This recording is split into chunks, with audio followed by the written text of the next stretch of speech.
Hello నమస్తే, welcome to the పుడీస్ kitchen.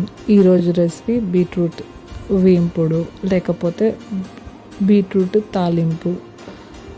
దీన్ని నేను పులుసు అనను, లేకపోతే కర్రీ అననండి. ఎందుకు అంటే గ్రేవీ ఏమి ఉండదు. సో త్వరగా రెసిపీలోకి వెళ్ళిపోదాం. వీడియోని మొత్తము ఫుల్ వరకు చూడండి. సో ఇక్కడ 4 బీట్రూట్ తీసుకున్నాను.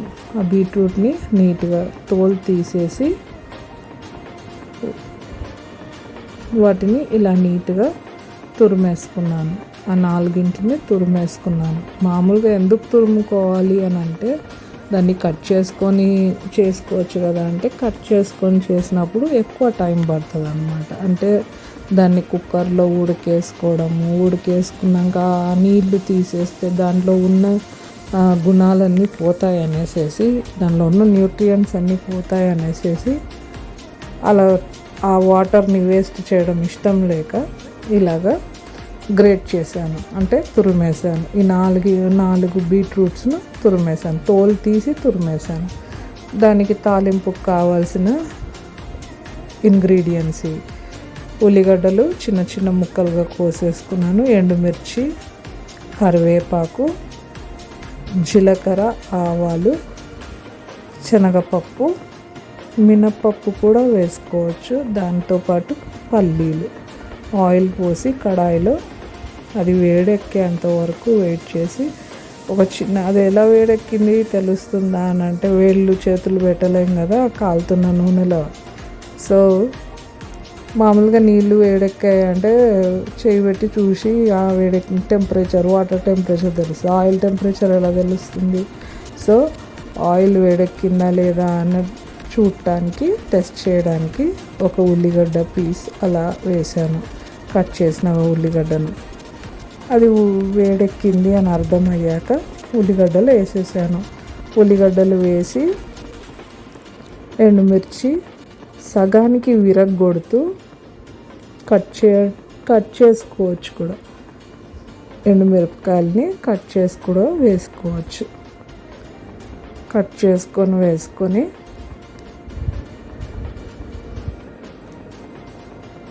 మామూలుగా అయితే మనము కరివేపాకు పచ్చిది వేస్తాం కదా. నేను కరివేపాకుని ఎండబెట్టేసానండి. అవి ఎండబెట్టేసరికి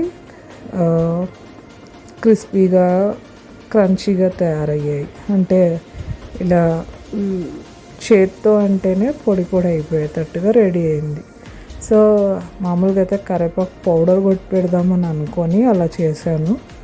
జస్ట్ ఎక్స్పెరిమెంటల్, ఏమనుకోవద్దు. సో ఎండుమిర్చి ఇలా వేసేసి తర్వాత కరివేపాకు ఇలా వేసాను. ఎంతకైనా మంచిది, మీరు మాత్రము పచ్చి కరివేపాకు వేసుకోండి. కరివేపాకు ఆకులు పచ్చిగా ఉండగానే వేసుకోండి. నేనైతే ఎండబెట్టి వేసుకున్నాను. సో దీంట్లో ఆవాలు, జీలకర్ర, శనగపప్పు, మినప్పప్పు కూడా వేసుకోవచ్చు. వీటితో పాటు ఒకవేళ మీరు ఇంకా రిచ్గా తినాలి అనుకుంటే గోడంబి అంటారు కదా, గోడంబి కూడా వేయించుకొని పైన వేసుకోవచ్చు గార్నిషింగ్కి. సో దీంట్లో ఇప్పుడు నేను అల్లం వెల్లుల్లి పేస్ట్ కూడా వేసి అది పచ్చివాసన పోయేంత వరకు నీట్గా ఆయిల్లో వేయించుకొని దాని తర్వాత ఈ పల్లీలు కూడా వేసానండి. పల్లీలు వేసాను, దాని తర్వాతనే అల్లం వెల్లుల్లి పేస్ట్ వేసాను. ఇవన్నీ వేగాలి కదా, వేగకపోతే వేయించుకోవడం ఇదంతా. ఇవి వేగకపోతే కనుక మనకు టేస్ట్ మంచిగా రాదు. సో ఇవన్నీ ఫ్రై చేసేసుకున్నాను ఆయిల్లో. తర్వాత అల్లం వెల్లుల్లి పేస్ట్ వేసాను, పచ్చి వాసన పోయేంత వరకు అలా కలుపుతూ ఉన్నాను. తర్వాత బీట్రూట్ తురుము అంతా ఎత్తి వేసేసాను కడాయిలోకి. ఉప్పు మనకి రుచికి సరిపడా ఉప్పు. నేనైతే దొడ్డుప్పే వాడతాను. ఇందులో దొడ్డుప్పు వాడినందుకు నేను వాటర్ పోసాను కొంచెము. మామూలుగా అయితే సన్నుప్పు వేసుకోవాలి బీట్రూట్కి. ఇట్లా తురిమితే గన ఇలా కర్రీ చేసుకున్నప్పుడు మీరు మామూలుగా సన్నుప్పు వేసుకోవాల్సి ఉంటుంది. ఇక్కడ మాత్రం నేను దొడ్డుప్పు వేసేసాను. అలవాట్లో పొరపాటు అనాల్లో అలవాటు ప్రకారంగా దొడ్డుప్పు వేసేసాను. అది కరిగించుకోవటానికి దొడ్డుప్పు వేసినాను. అది కరగకపోతే మనకి ఉప్పు తక్కువ అనిపిస్తుంది. అక్కడక్కడ పండ్ల కింద ఉప్పు గడ్డలు పడితే ఇంకా చెప్పాల్సిన అవసరం లేదు దాని టేస్ట్.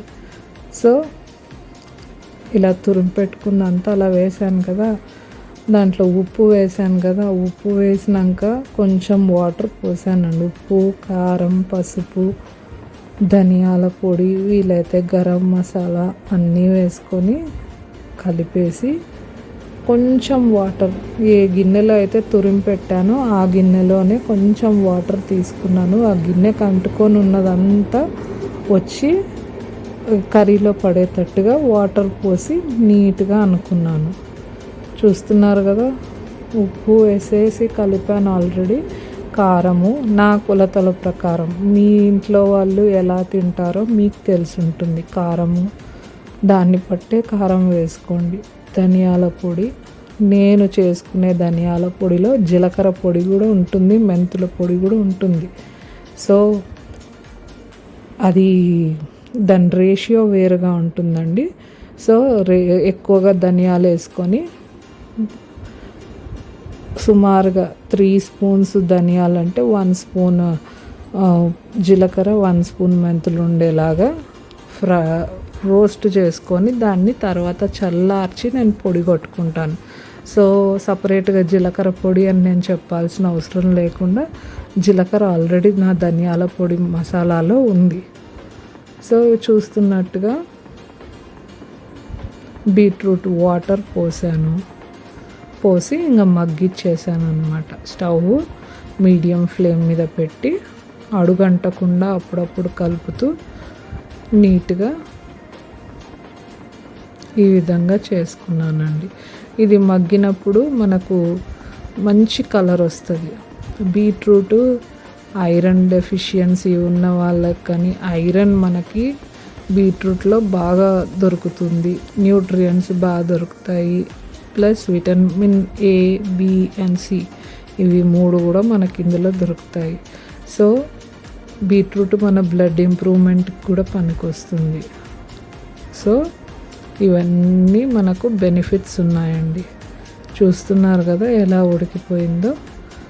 మామూలుగా అయితే సన్నుప్పు వేసుకుంటే మీరు వాటర్ పోసే పని కూడా ఉండదు. నచ్చింది కదా. సో ఈ ఛానల్ని లైక్ చేసి, షేర్ చేసి, సబ్స్క్రైబ్ చేసుకోండి. మీ నియర్ అండ్ డియర్ వాళ్ళకు కూడా షేర్ చేయండి. తప్పకుండా like, share and subscribe to the foodies kitchen. మరి ఇంకో రెసిపీతో మీ ముందుకి అతి త్వరలో వస్తానండి. అప్పటి వరకు బీట్రూట్ కర్రీ, ఇప్పటి వరకు చేసిన వంకాయ కర్రీస్, వంకాయలో వేరు వేరు వెరైటీస్ చేశాను.